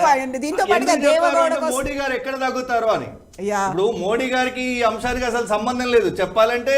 మీరు అన్నట్టు అద్వానీ గారో లేదంటే మురళీ మనోహర్ జోషి గారికో దీనికి డైరెక్ట్ కనెక్షన్ ఉంటది, లేదంటే రాజీవ్ గాంధీ గారికి ఉంటది. మోడీ గారు నోవేర్ అయినా కూడా క్రెడిట్ రావాలని ఇంత ఒక కీర్తి కండూతితో పనిచేస్తున్నారు కదా. అంటే బహుశా అద్వానీ గారు వస్తే మోడీ గారు తక్కువ అవుతారు, మీడియా అంతా అద్వానీ గారిని పైకెత్తు ఆకాశానికి ఎత్తుతుంది అని ఏమైనా భయపడ్డారో ఏమో. శ్రీనివాస్ గారు చెప్పండి. అదే ఇప్పుడు నన్ను పూర్తి చెప్పనివ్వలేదు. చెప్పండి. డే 1 నుండి కూడా ఒకటే నడిచింది, అదే నినాదం మీద వచ్చినాము. గుడి కట్టాలనే దాని మీదనే ఉన్నది, తీసుకొచ్చారు. మొదలుపెట్టిన అద్వానీని ఎందుకు కడుతున్నారని అడుగుతున్నారు. ఎవరు వద్దన్నారు, దేనికి వద్దన్నారు? అరే వద్దని ట్రస్ట్ ఇచ్చింది కదా, మీరు చదువు పేపర్లలో. మీకు అది ఇప్పుడు అదే చెప్తున్నా భయ్యా, పైన ఒక్కటి చూసే కనబడుతుంది. హెల్త్ రీజన్స్, అక్కడ ఉన్నటువంటి వెదర్ కండిషన్స్ అనేవి హెల్త్ బాగాలేదు. అది రావాలా వద్దా అనేది అద్వానీ గారు వాళ్ళ సెక్రటరీ వాళ్ళ ఫ్యామిలీ మెంబర్స్ వాళ్ళు డిసైడ్ చేయాలి. ఇన్విటేషన్ ఇచ్చి రావద్దని చెప్తే మోడీ గారి ముందు మోడీ గారు ఎక్కడ కూర్చోవాలి. అద్వానీ గారు కనుక ఆ అయోధ్య మందిరంలో కనబడితే అద్వానీ గారి మొత్తం పాత జ్ఞాపకాలని మీడియా మళ్ళొక్కసారి నెమరేసుకుంటుంది. మోడీ గారికి వచ్చే చరిష్మానో పబ్లిసిటీో మీరు కోరుకున్న క్రేజీయో తగ్గిపోతానే ఉద్దేశంతో వద్దని చెప్పిండ్రు. క్లియర్ కనబడుతుంది. మీరు ఎప్పుడైనా వద్దని ఆయన చెప్పాలి. ఏమో నేను ఒకటి అడుగుతాను, మా ఏదైనా ఫంక్షన్ అయితే మీకు ఇన్విటేషన్ ఇస్తే రావాలా వద్దా డిసైడ్ చేయాల్సింది మీరా? ఇన్విటేషన్ ఇచ్చి రావద్దని నేనే చెప్పొస్తానా? బట్ అక్కడ క్రౌడ్ ఎక్కువ ఉంటుంది కాబట్టి మీరు ఆరోగ్య కారణాల రీత్యా రాలేకపోతున్నామని వాళ్ళ సెక్రటరీ నోట్ ఇష్యూ చేస్తాడు కదా. రావద్దని మీరే చెప్పడం అంటే ఏంది? పుష్కరీని వస్తే మోడీ చరిష్మా ఎక్కడ తగ్గిపోతుందో, మళ్ళీ అద్వానీ పాత జ్ఞాపకాలను ఎక్కడ తవ్వి ముందు పెడతారో, ఈ క్రెడిట్ మొత్తం మోడీ అకౌంట్ లో పడకపోతే మళ్ళీ రాబోయే ఎలక్షన్ లో ఎంత ఇబ్బంది అవుతుందో ఇదే కదా. శ్రీనివాస్ గారు ఇది రాజకీయమే కదా, కనబడుతుంది కదా క్లియర్ గా దేవుని రాజకీయాన్ని వాడుకునే ఎజెండా. సో దీనికి ముందు డిస్కస్ చేసినటువంటి ఒక పాయింట్ ఉంది, హంగర్ ఇండెక్స్ లో మనం ఎక్కడున్నాము అది చూసుకోవట్లేదు, బళ్ళు ఎన్ని ఉన్నాయి అనేది చూసుకోకుండా ఓన్లీ గుడి నిర్మాణానికి ఇంత ఫోకస్ పెట్టి ఇంత ప్రయారిటీ పెట్టి నిర్మించడం ఎందుకు అనేది కూడా వస్తుంది కదా. కరెక్ట్ అండి. బళ్ళు ఎందుకు లేవు, బళ్ళు ఎందుకు కట్టలేదు అన్నదానికి మహేష్ గారు సమాధానం చెప్పాలి.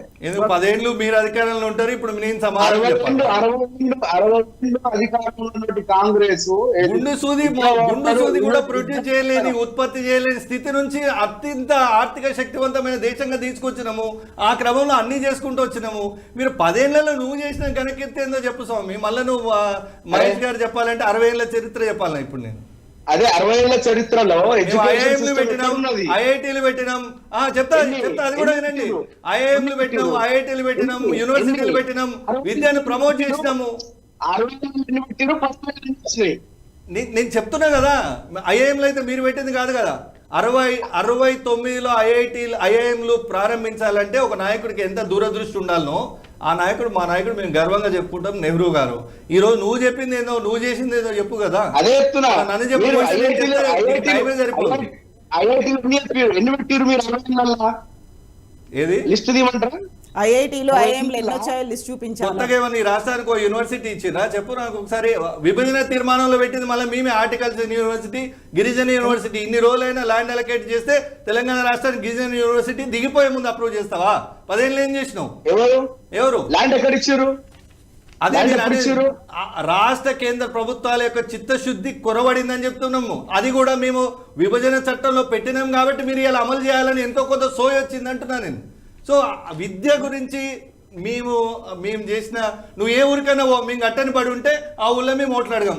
చలో నువ్వు కట్టిన ఒక బడి రూమ్ ఉంటే నువ్వు ఓట్లాడు, లేకపోతే 100% డేటా తీసి పంపిస్తా నేను. ఏం డేటా పంపిస్తావు? ఎన్ని ఊళ్ళలో చెప్పు, ఇప్పుడు చెప్పరాదు. నువ్వు ఏ ఊళ్ళో పెట్టాలి?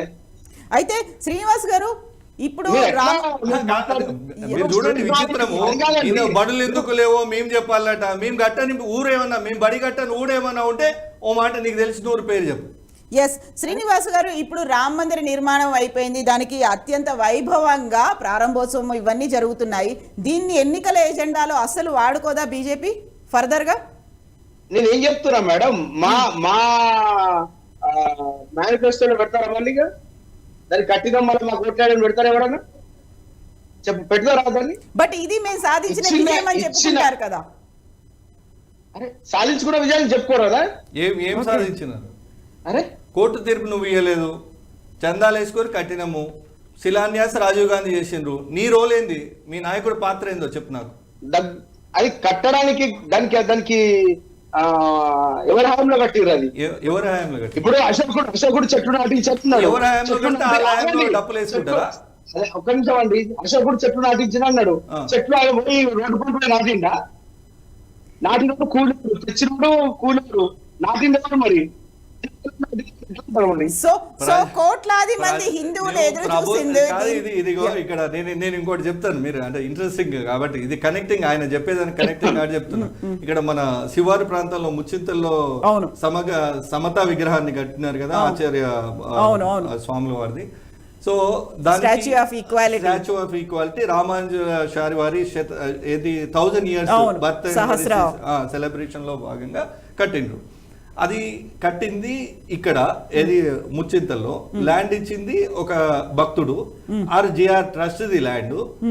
కట్టింది జిఆర్ కి సంబంధించిన మొత్తం వైష్ణవ మతంలో ఉన్న భాగస్వాములు, భక్తులు, భగవద్బాంధవులు అందరు తలా ఇంత చందాలు వేసుకొని, లాస్ట్ ఫుడ్ తో సహా అందరు చందాలు వేసుకొని పెట్టింది. చైనా నుంచి ఆ విగ్రహం చేపించింది చైనాలో. చైనా నుంచి ఇక్కడ తీసుకురావడానికి ఇంపోర్ట్ ట్యాక్స్ కూడా మీరు ఎగ్జామ్షన్ ఇవ్వలేదండి. ఇదా మీ నీతి? ఇంపోర్ట్ ట్యాక్స్, చైనా నుంచి ఏదైనా వస్తువు ఇంపోర్ట్ చేస్తే మనం ట్యాక్స్ ఇవ్వాలి కదా. భారత ప్రభుత్వానికి కట్టాల్సిన ట్యాక్స్ కూడా ఎగ్జామ్ చేయలే. అదే ఇనాగ్రేషన్ లో వచ్చి మాత్రం సుభాషితాలు పలికిపోయిండ్రు. అంటే చిత్తశుద్ధి. మీరు దిట్ట అని చెప్పడానికి చెప్తున్నా. విగ్రహం చైనాలో తయారైంది, చందాలేసింది జిఆర్ ట్రస్ట్ భక్తులు ఏర్పాటు చేసింది జిఆర్ భూమిలో, వారి ట్రస్ట్ భూమిలో. మీకు సంబంధం చెప్పండి, ట్యాక్స్ ఎగ్జంప్షన్ ఇయ్యారంటున్నా. మీ ప్రభుత్వం, మీ నీతి ఇది. మీరు హిందువులా అంటున్నా? మీరు హిందుత్వాన్ని కాపాడేదానికి నిలబడిన అది దేశానికి రావాల్సినటువంటి అఫీషియల్ గా రావాల్సినటువంటి ట్యాక్స్ కట్టాల్సిందే. ఓకే, అర్థమైందా? అది మీరు ఎగ్జామ్ట్ కూడా చేయొచ్చు. మీకు తెలుసో తెలియదో, కరోనా విషయంలో చాలా ఎగ్జామ్షన్స్ ఇచ్చినాం. అనేక అంశాల్లో ఎగ్జామ్షన్. అసలు ఆ కరోనా విషయంలో కూడా పిఎం కేర్ అని చందాలు వసూలు చేసి ఇప్పుడు ఆర్టీఏ కింద ఎన్ని ఫండ్స్ వచ్చినాయి దేవుడా అంటే అడిగే నాదుడు లేడు. ఇచ్చే డీటెయిల్స్ ఇచ్చేదానికి మీ ప్రభుత్వం కూడా సిద్ధంగా లేదు. అది కూడా అవినీతి జరిగింది. మేము రేపు అధికారులు కరోనా శవాల మీద ఎన్ని పేలాలు ఏర్కొని తిన్నదో బీజేపీ తీస్తాం. కానీ నేనేమంటున్నా అంటే కనీసం ఇంపోర్ట్ ట్యాక్స్ లో కనీసం ఎగ్జామ్షన్స్ ఎన్నో ఇస్తాము. ఇగో క్రీడాకారులు మెడల్ తెచ్చిందంటే ప్రైవేట్ వ్యక్తులకు మీరు ట్యాక్స్ ఎగ్జామ్షన్ ఎట్లా ఇచ్చారు? రేపు ప్రైవేట్ ఒక ట్రస్ట్ కి ఎట్లా ఇచ్చారని క్వశ్చన్ చేసినప్పుడు వీళ్ళే ఆడతారు. ఏమంట అదే ట్యాక్స్ ఎగ్జామ్షన్ ఎందుకు ఇచ్చిండ్రు అనేది కూడా మళ్ళీ నెక్స్ట్ వచ్చే క్వశ్చన్ మీ దగ్గర నుంచి అదే అనేది. అయితే శ్రీనివాస్ గారు ఇప్పుడు ఈయన ఒక మాట అన్నారు, మహేష్ గారు మీ నీతిని మీ నియతిని ఎక్స్పోజ్ చేయడానికి ఈ విషయం చెప్పాల్సి వచ్చింది. ట్యాక్స్ ల జోలికి నేనెందుకు పోతుండే? మీరు మొత్తం హిందువులందరికీ టీకా తీసుకున్నామన్నారు కదా, ఇంతమంది కాంట్రిబ్యూట్ చేసి కట్టిన అంత పెద్ద మహానుభావుడు విగ్రహానికి ట్యాక్స్ ఎగ్జామ్షన్ ముక్కు విండి వసూలు చేసిన నాయకులు మళ్ళా స్పీచ్లు మాత్రం అడిగిన దానికి ఆన్సరే తీసుకుందాం దాని దగ్గర నుంచి. శ్రీనివాస్ గారు, ఇప్పటిదాకా జరిగినటువంటి మీ కుంభకోణం కావచ్చు, అవకతవకలు ఇలాంటివన్నిటికీ కాంగ్రెస్ ప్రభుత్వం వచ్చిన తర్వాత ముక్కు పిండి వసూలు చేస్తామంటున్నారు మహేష్ గారు. పక్కా చేయొచ్చండి. ఎక్కడ అవినీతి జరిగినా, ఏ డిపార్ట్మెంట్ లో ఏ మినిస్ట్రీలో అవినీతి జరిగినా గానీ తీసి వాళ్ళు చేయడానికి వాళ్ళకి అధికారం ఉంటది. ఎవరు ప్రభుత్వం వచ్చినా గానీ వాళ్ళు చేయడానికి ఉంటది. మాకు అభ్యంతరమే లేదు. మీరు ఎవరైతే మీరు అవినీతి జరిగిందంటారు కదా, తీసి బయట పెట్టండి, వాళ్ళని జైలు పంపియండి. దానికి మేము సిద్ధంగా ఉంటాం. కానీ ఇక్కడ నెంబర్డ్ ఇప్పుడు అయిపోయింది. మోడీ ప్రతి మెడిసిన్ కు, మా నాయకుడు మా ముఖ్యమంత్రి గారు రేవంత్ రెడ్డి గారు చెప్తారు, ప్రతి మెడిసిన్ కు ఒక ఎక్స్పైరీ డేట్ ఉంటది. ఇక్కడ అయిపోయింది రాష్ట్రంలో. రేపు దేశంలో ఎక్స్పైరీ డేట్ ఉన్న మెడిసిన్ దగ్గరకు వచ్చింది, అది కూడా పక్కా పెట్టేసినట్టు ఉంటది. సో ఇమ్యూనిటీ పవర్ ఎక్కువ ఉందా? ఇమ్యూనిటీ పవర్ అనేది ఎక్కువ ఉందా? ఇమ్యూనిటీ ఎక్కడి నుంచి వస్తుంది? నేనేం చెప్తున్నా మేడం, ఇప్పుడు మళ్ళీ ఒక 6 నెలల తర్వాత ఎలక్షన్ల తర్వాత రిజల్ట్ వచ్చినాక మళ్ళీ మనమే నలుగురం కూర్చుందాము. ఎగ్జాక్ట్లీ. అప్పుడు ఇదే డిస్కషన్ పెట్టుకుందాము. ఏం జరుగుతుంది ఇవాళ సామాన్య ప్రజలు ఏమంటున్నారు తెలుసా? మీరు అన్నారు ఇప్పుడు కూడు గుడ్డ దాని గురించి మాట్లాడుతున్నారు. ఓకే, ఇక్కడ కరోనా టైం నుంచి ఇప్పటి వరకు ఫ్రీ రైస్ ఇచ్చింది ఎవరండి? రేషన్ ఇచ్చేది ఎవరండి? కేంద్ర ప్రభుత్వం కాదా? 2020 లాక్డౌన్ నుంచి ఈ రోజు వరకు ఫ్రీ రేషన్ ఇస్తుంది ఎవరు? కేంద్ర ప్రభుత్వం కాదా? ఒక చేత్తో రేషన్ ఇచ్చి రెండో చేత్తో సెస్సులు వసూలు చేస్తున్నారు స్వామి. మీరు ఇట్లా మాట్లాడితే రాష్ట్రాలకు రావాల్సిన ఖజానా మొత్తం దారి మళ్లించుకొని దారి దోపిడీకి పాల్పడుతుంది కేంద్ర ప్రభుత్వం. Sorry to say, but I'm bound to say this. దారి దోపిడీ అంటే మొత్తం కేంద్రం ట్రైనర్లు వేసుకొని పోతుంది. బాలరాజు గారు చెప్పండి. భారతీయ జనతా పార్టీ మోదీ వచ్చిన తర్వాత ఒక విజయం మాత్రం సాధించిందంటే కాషాయ పార్టీని కార్పొరేటీకరణ చేయబడ్డది. ఓకే, అంటే గతంలో హ్యూమన్ వాల్యూస్ మీద, సిద్ధాంతాల మీద, అంతో ఎంతో మతం మీద ఉన్నటువంటి ఒక భావజాలంతో బతికేటువంటి భారతీయ జనతా పార్టీ అదాని అంబానీ ముందు లేకుండా భారతీయ జనతా పార్టీ ముందు పోయే పరిస్థితి లేదు. ఈడీలు, ఐడి, సిబిఐ ముందు లేకుండా ఇలా భారతీయ జనతా సో రెండు సైమల్టేనియస్ గా ఉన్నాయా అక్కడ? భక్తి, సెంటిమెంట్, హిందుత్వం and corporate Bharatiya Janata party సాధించబడ్డ ఘనతలు, మోడీ వచ్చిన తర్వాత భారతీయ జనతా పార్టీ పార్లమెంటు బోర్డులో చేర్చబడ్డ అంశాలు ఇవన్నీ కూడా అంబానీ, అదాని తెలవకుండానే చొరబడ్డారు పార్లమెంటు బోర్డులోకి. అదేవిధంగా పార్లమెంటు బోర్డులోకి సిబిఐ, సిఐడి, ఐటీ దాడులు చొరబడ్డవి. ఈ విధంగా భారతీయ జనతా పార్టీ ద్వారా రాజకీయాలు చేస్తాం. సంతోషం కావచ్చు, రాజకీయాలు చేయండి, కానీ హిందుత్వాన్ని కూడా, గుడిని కూడా, బడిని కొంచెం మీరు ఆ వైపుగా మార్పుగా ఆలోచిస్తే భారతదేశ ప్రజలు హర్షిస్తారు, హిందుత్వం హర్షిస్తుంది. ఇక నేను ఏమంటున్నానంటే మీరు ఏదైతే గుడిని ఓపెన్ చేస్తా ఉన్నారో, రాముని గుడి ఎంత పెద్ద ఎత్తున ఓపెన్ చేస్తా ఉన్నారు, సంతోషం కావట్లే. కానీ ఎలక్షన్ల ముందే ఏంటి అంటున్నా, జనవరి 22వ తారీఖు మొదలు పెట్టి ఫిబ్రవరిలో మార్చిలో ఓట్లకు పోవడం అనేదేనా? ఇదేనా ఇప్పుడు హిందుత్వం? ఇదేనా హిందుత్వం? ఇది జనవరి 22వ తారీఖు నాడు ఓపెనింగ్ పెట్టి, అదే విధంగా ఫిబ్రవరిలో నోటిఫికేషన్ ఇచ్చి, మార్చిలో ఎలక్షన్ పోవడం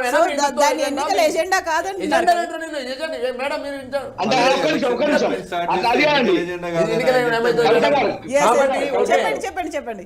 ఒక నిమిషం. అంటే ఇప్పుడున్న జనరేషన్ లో, ఇప్పుడున్న ఓటర్లలో అంటే అది ముందు పెడితే ఇన్ఫ్లుయెన్స్ అయిన ఓటర్లు అంటే వీళ్ళు అంత మూర్ఖులా, అంత తెలివి తక్కువ వాళ్ళు ఎట్లా ఆలోచించి ఓటేస్తారు కదా? ఇప్పుడు రేపు కాంగ్రెస్ ఇచ్చారండి, తెలంగాణలో మార్పు కోరుకున్నారు, గవర్నమెంట్ ఇచ్చారు. రేపు భారతదేశంలో మార్పు కోరుకుంటున్నది ఓటర్లు డిసిజన్ తీసుకుంటారు. మీరు చెప్పినంత మాత్రం మీరు ఏమంటారు? చెప్పే మాటలకి అంటారు భారతదేశం వసుదైక కుటుంబం, అన్ని కులాలు మతాలు కలిసి వీరే మాట్లాడతారు. వారు ప్రధానమంత్రి మోదీ గారు మందిరాల పోండి, మసీదుల పోండి, చర్చిల పోండి అంటారు. 400 అసెంబ్లీ సీట్లలో ఉత్తరప్రదేశ్ లో ఒక్క ముస్లిం, ఓ క్రిస్టియన్, వేరే కులాలు దొరకరండి, ఓ పార్సీ, ఓ బుద్ధుడు దొరకడండి. 182 స్థానాలు ఉన్న గుజరాత్లో ఒక ఏరే మతం వాళ్ళు ఒక్కరితో ఒక క్యాండిడేట్ అంటున్నా నేను. మీరు భారతదేశంలో విభజించు పాలించు రాజకీయాలు చేస్తూ మళ్ళీ అన్ని కథాలు బాగుండాలి, అన్ని కులాలు బాగుండాలి, అన్ని వర్గాలు బాగుండాలని మా సర్వమత సమ్మేళనం అని చెప్పేసి మాట్లాడేది మాటలు ఈ మాట 182 స్థానాలలో ముఖ్తార్ అబ్బాస్ నఖ్వీ గారి గురించి చెప్తున్నారు. ముఖ్తార్ అబ్బాస్ నఖ్వీ గారి గురించి ఆయన గతంలో కేంద్ర మంత్రిగా ఉన్నారు. నేను ఏమంటున్నాంటే నేను దాని గురించి మాట్లాడుతున్నా. మీరు ఇచ్చినారు సంతోషం. 182 స్థానాలు తల్లి గుజరాత్ లో అసెంబ్లీ ఎలక్షన్ లో పోటీ పడ్డది. అక్కడ ఉన్న జనాభా 20% జనాభా ముస్లిం జనాభా ఉన్నది. అందరూ మీ ప్రజలే, గుజరాత్ ప్రజలే. మీరు అక్కడి నుంచే పుట్టినారుగా. మోదీ అక్కడనే పుట్టినాడు, మోదీ అక్కడనే పెరిగినాడు, అక్కడనే రాజకీయ జీవితాన్ని ఆరంభించినాడు. ఒక్క ముస్లిం అభ్యర్థికి నువ్వు సీటే లేవా? ఒక క్రిస్టియన్ అభ్యర్థి సీటే లేవా? 400 అసెంబ్లీ స్థానాలు, అతిపెద్ద రాష్ట్రం అండి ఉత్తరప్రదేశ్. 80 పార్లమెంట్ స్థానాలు ఉన్నాయి. ఒక్క మనిషి దొరకనండి. మీ విభజించి పాలించిన రాజకీయాలు గీనే కనబడుతుంది కదా. మరి మీరు ఎట్ట చూడగలుగుతారు అందరినీ? ఎక్కడో కర్ణాటక పోతారు, కర్ణాటకలో స్కూల్లో కాలేజీలో. ఆన్సర్ చెప్తున్నారు. ఒక్క నిమిషం చెప్పండి. ఇప్పుడు మీరు 9 ఏళ్ళు పాలించారు. ఓకే, ఒక్క మహిళా మంత్రి ఎందుకు? ఎస్, మనం కంప్లీట్ గా ఇంకొక ఎంటైర్లీ డిఫరెంట్ జోన్ లోకి వెళ్ళిపోతున్నా. దాని గురించి కూడా అది రియలైజ్ అయ్యే మహిళా మంత్రులు లేని ప్రభుత్వం మనకొద్దని వాళ్ళని దించిండ్రు. రేపు మన వాటా లేని ప్రభుత్వం మనకొద్దని మోడీని కూడా దించుతున్నారు అని చెప్తున్నా. మీరు రియలైజ్ సత్యవతి రాథోడ్ మంత్రిగా ఉన్నారు, మహిళా మంత్రిగా సబితేందర్ రెడ్డి గారు ఉన్నారు. నేను ఏమంటున్నాంటే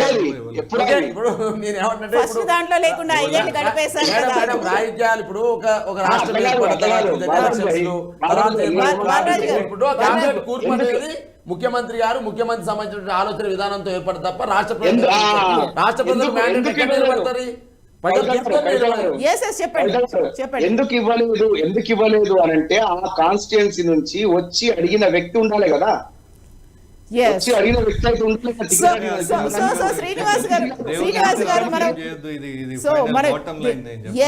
దేవుడు అనే ఇష్యూ ఉంది, దేవుడు అనేది ఒక సెంటిమెంట్ ఉంది. దీన్ని రాజకీయం చేయకుండా చూడాలి. కేవలం బీజేపీయే కాదు, ఏ పార్టీ కూడా అక్కడ రాజకీయం అనేది జరగకుండా ఉండాలి. అవసరం లేదు. కేవలం బీజేపీ ఏంటంటే దే క్లెయిమ్ ఇది మాది బిహేవ్ చేస్తారు కాబట్టి వాళ్ళకే చెప్పాల్సి వస్తుంది. ఏ పార్టీ ఇంత దిగజారి దేవుని అండ్ శ్రీనివాస్ గారు మీరన్నట్టుగా మళ్ళీ మనం నలుగురం కూర్చుందాం, మళ్ళీ మాట్లాడుకుందాం. ఎలక్షన్స్ సంబంధించి అండ్ పార్లమెంట్ ఎన్నికలు ఉన్నాయి కాబట్టి ఇప్పటికన్నా 10 సీట్లు ఎక్కువ వస్తాయని నేను చెప్తున్నాను మేడం. ఇది రాసి పెట్టుకోండి మీరు. ఎస్ అండి, థ్యాంక్ యూ సో మచ్. మీరు అలాగే ఉండండి. రామ భజన లేకుంటే రాముడి పేరు తీసుకోకుండానే ఎన్నికలకు వెళ్తారా లేదా మేము కూడా చూస్తాం. మీకు అర్థమవుతుంది మేడం. ఇప్పుడు కాదు, భారతీయ జనతా పార్టీ పుట్టినప్పటి నుంచి కానీ ఫస్ట్ నుంచి కానీ జై శ్రీరామ్ చెప్తున్నా. జై శ్రీరామ్ అనే మా నినాదము, రామ లక్ష్మణ జానకి జై హనుమానికి అనేది. ఇప్పుడు గుడిలో భజనలు చేసే రాముని భజన కీర్తనలు పాడేవాళ్ళు బీజేపీ నాయకుల కాదు కదా. ఏంటండి మీరు జై శ్రీరామ్ మీ రాజకీయానికి జై శ్రీరామ్ అవసరం పడ్డది. కానీ జై శ్రీరామ్ అని చాలా గుళ్ళల్లో రోజు మోగుతుంటే వాళ్ళందరూ బీజేపీ వాళ్ళే కాదు కదా. అరే నేనేం చెప్తున్నా స్వామి, నేను చెప్తున్నా రాజకీయంలో కాపాడుకోవడానికి రాముడిని వాడుకోవద్దండి. మాకు కూడా భక్తి ఉంది మీకంటే. ఆ మాట బీజేపీ నాయకుల దొంగ భక్తి కంటే మాకు ఇంకెక్కువ భక్తి ఉంది. మీరు చూడో భక్తులు. బీజేపీ మేము శ్రీరామనవమి చేస్తాం, మేము హనుమంతుని పూజిస్తాం, మేము భారత రాష్ట్రం. బాలరాజు గారు మళ్ళీ మనం నలుగురం కూర్చుందాం, మళ్ళీ మాట్లాడుకుందాం. ఎన్నికల టైంకి ఇలాంటి బోల్డ్ అని కనిపిస్తూ ఉంటాయి కాబట్టి thank you so much Srinivas గారు, థ్యాంక్ యూ అండి మహేష్ గారు, థ్యాంక్ యూ బాలరాజు గారు. ఇది వాళ్ళ ప్రైమ్ టైం డిస్కషన్. అప్డేట్స్ అనేవి కంటిన్యూ అవుతూనే ఉంటాయి. Stay tuned. This is Kavitha.